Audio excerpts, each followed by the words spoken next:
नमस्कार. मी नितीन विश्वनाथ अगरवाल. आपल्या लोणावळा शहरामध्ये लोणावळा नगर परिषदेची नुकतीच निवडणुका झालेल्या आहेत. त्या निवडणुकांमध्ये लोणावळा शहराचे सर्व मतदार मायबापांनी उत्साहाने मतदान केले. मतदानाचा निकाल आल्यानंतर असे लक्षात आले की लोणावळ्याच्या जनतेने युवा पिढीला संधी दिलेली आहे. खरं पाहता लोणावळा नगर परिषदेमध्ये युवा पिढी येणे गरजेचे होते व ते झालेले आहे. लोणावळ्याचे भाग्यविधाता आमदार सुनील शेळके यांनी अथक प्रयत्न करून नगराध्यक्ष व 16 नगरसेवक निवडून आणले.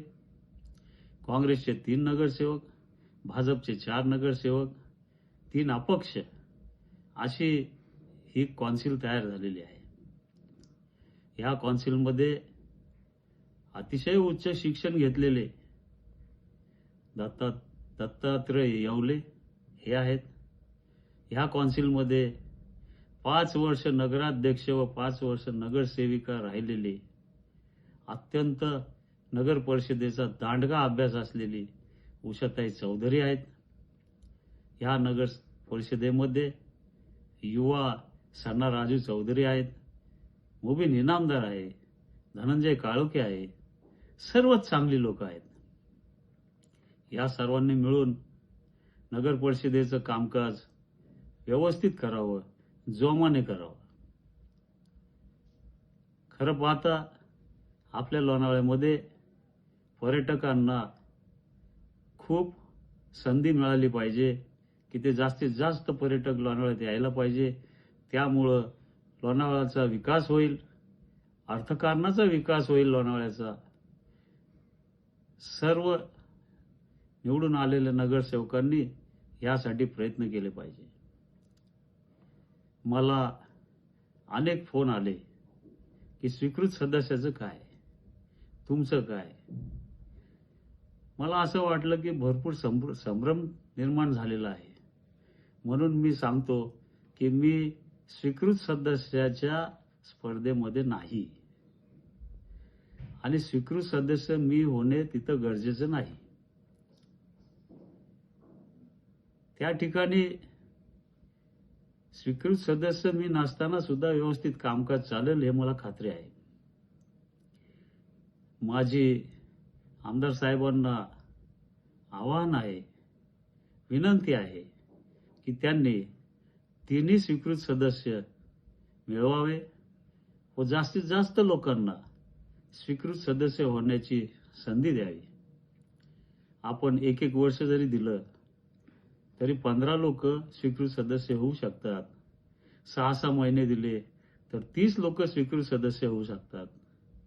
ह्या गोष्टीचा त्यांनी विचार करावा. यापुढे मी एकच सांगेल की नवीन कौन्सिलने राजकारण डोक्यात शिरून देऊ नका. राजकारण डोक्यात शिरलं तर विकास कारण कमी होतो. मी गेले 30 वर्ष नगर परिषदेमध्ये आहे, पण मी कधीही राजकारण माझ्या डोक्यात शिरून दिलं नाही. माझी विनंती आहे की आपण राजकारणामध्ये समाजकारण शोधा, समाजकारण टाका. समाजकारणामध्ये राजकारण येऊन देऊ नका.